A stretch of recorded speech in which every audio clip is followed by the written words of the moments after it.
નમસ્કાર વિદ્યાર્થી મિત્રો, લાયન્સ કરિયર એકેડમીમાં હું મહેશ મિશ્રા આપ સૌનું હાર્દિક સ્વાગત કરું છું. હવે લાસ્ટ લેક્ચરની અંદર આપણે કમ્પ્લીટ કર્યું હતું પ્રકરણ નંબર 6, જેમાં સૌથી ઇમ્પોર્ટન્ટ ટોપિક માનવ શરીર અને જિંદગીને અસર કરતા ગુનાઓની ચર્ચા હતી. કલમ નંબર 100થી લઈને 146, એટલે કહી શકાય બહુ જ મોટું પ્રકરણ હતું. એના માટે આપણે એને અલગ અલગ પાર્ટમાં ડિવાઈડ કર્યું. હવે જે પ્રકરણો આવશે મિત્રો, એ પ્રકરણો બહુ જ નાના નાના છે અને જલ્દી પૂરા થઈ જાય એવા છે.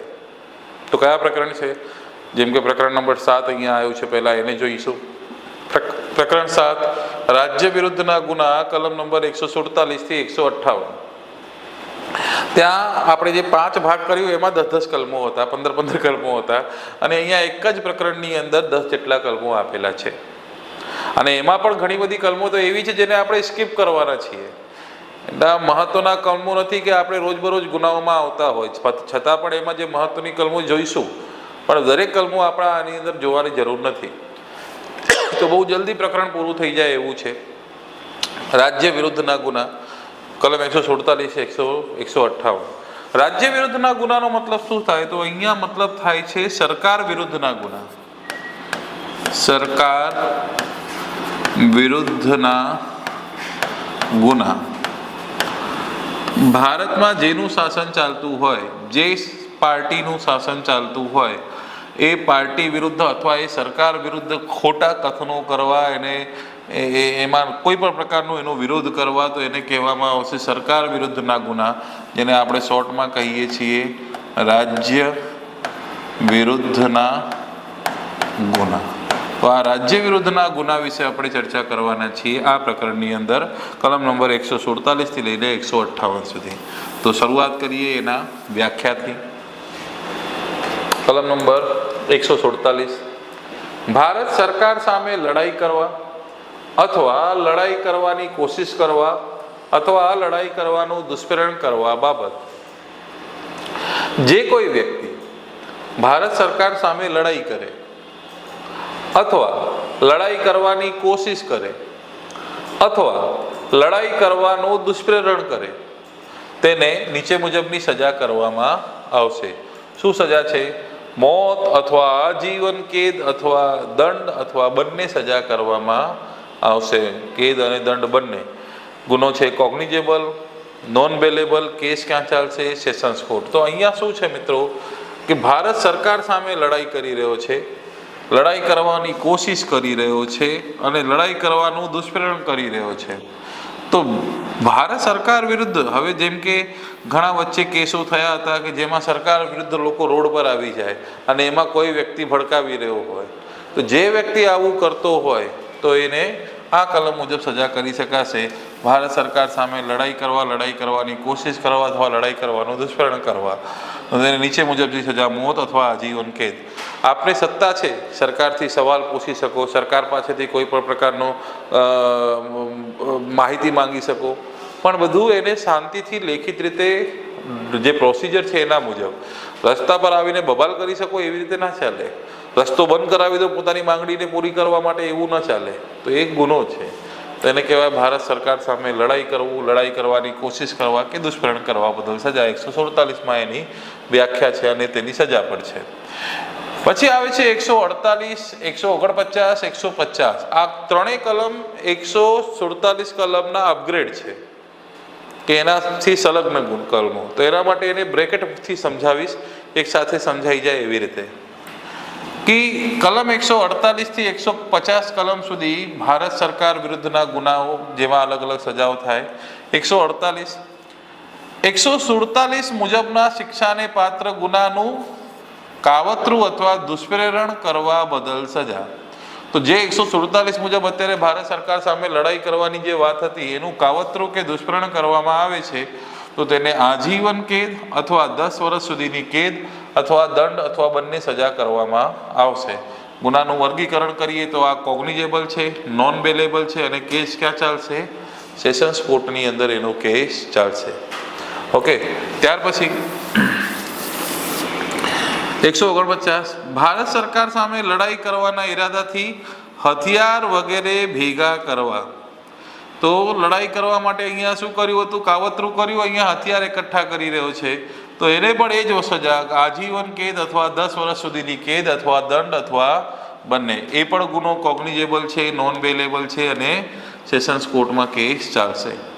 તો અહીંયા કાવતરું કર્યું અને અહીંયા હથિયારો ભેગા કર્યા.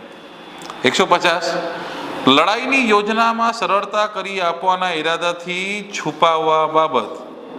સરળતાથી છુપાવ, તો લડાઈ કરવાની યોજના જે છે એમાં સરળતા થઈ શકે એના માટે એ યોજનાને છુપાવે છે.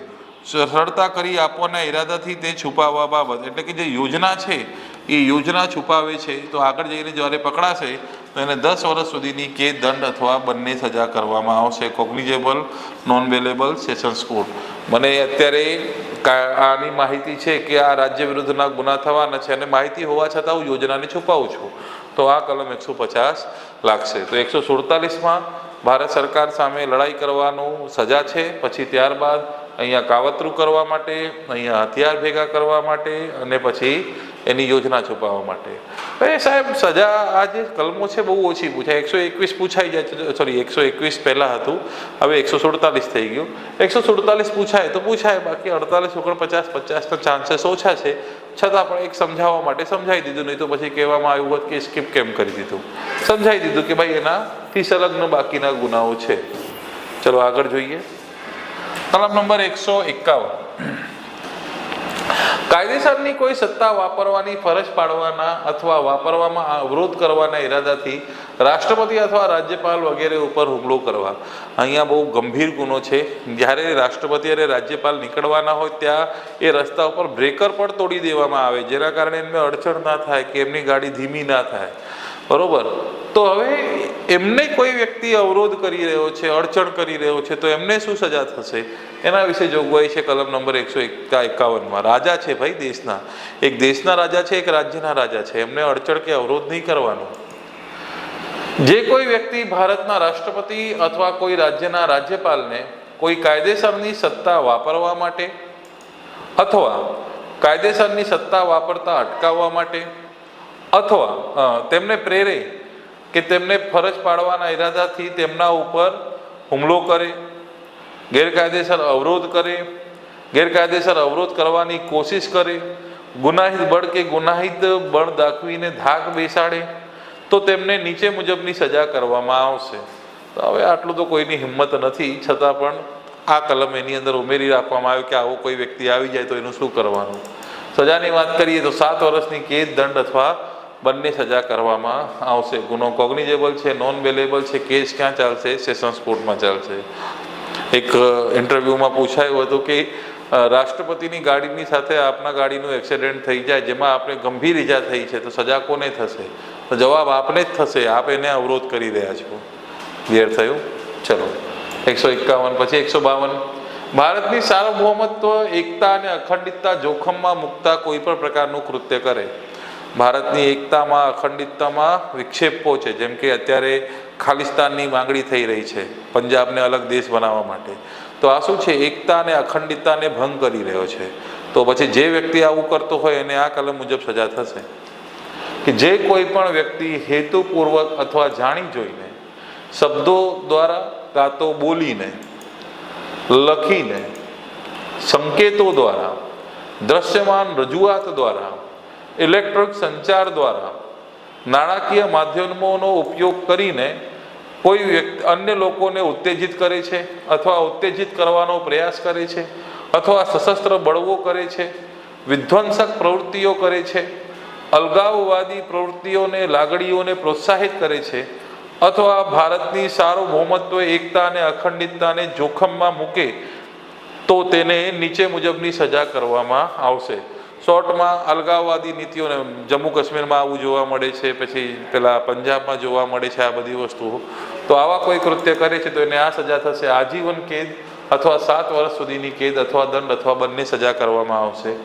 ગુનો કોગ્નિઝેબલ છે, નોન બેલેબલ છે. કેસ ક્યાં ચાલશે? સેશન્સ કોર્ટમાં એનું કેસ ચાલશે.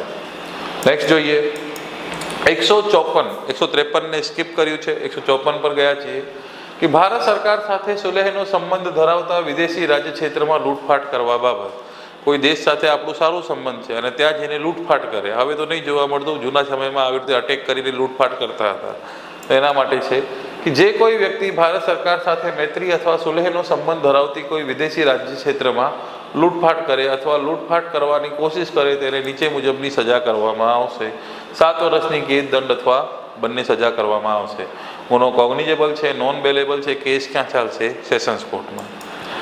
એવી લૂંટફાટ કરવામાં ઉપયોગમાં લેવાયેલી કે કોઈ ઉપયોગમાં લેવા ધારેલી કે એવી લૂંટફાટથી મેળવેલી મિલકત પણ જપ્ત કરવાને પાત્ર થશે. તો જે પણ ચોરી કરીને લૂંટફાટ કરીને મિલકત મેળવી છે એ સરકાર જપ્ત કરી લેશે, કલમ નંબર 154 મુજબ.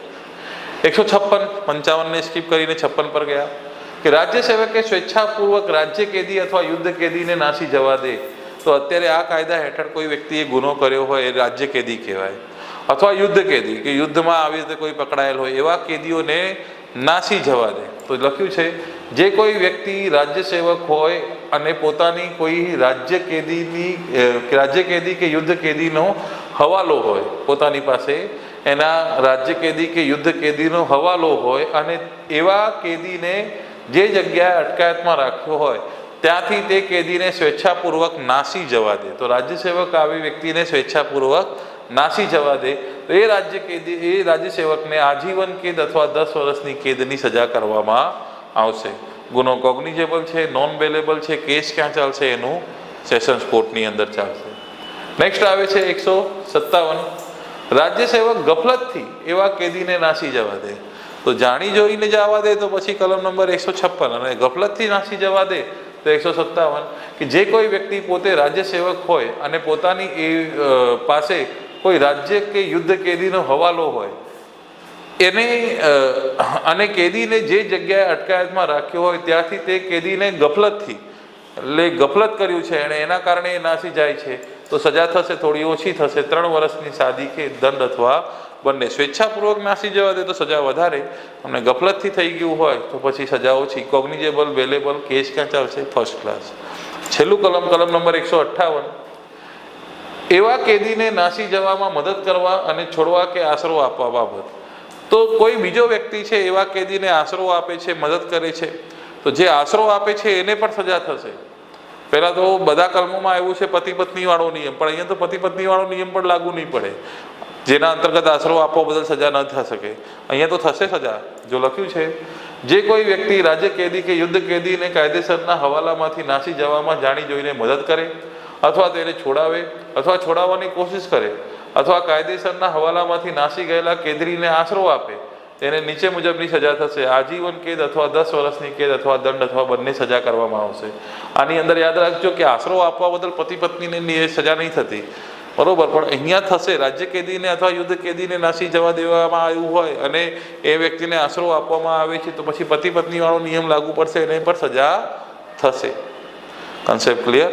તો અહીંયા આ પ્રકરણ જે છે આ છેલ્લી કલમ હતી જે પૂરું થાય છે. રાજ્ય વિરુદ્ધના ગુનાઓ પૂરા થયા. નેક્સ્ટ જોઈશું આપણે પ્રકરણ નંબર 8 નેક્સ્ટ વિડીયો લેક્ચરમાં. આ વિડીયો લેક્ચરમાં આટલું જ. Thank you very much. જય હિન્દ, જય ભારત.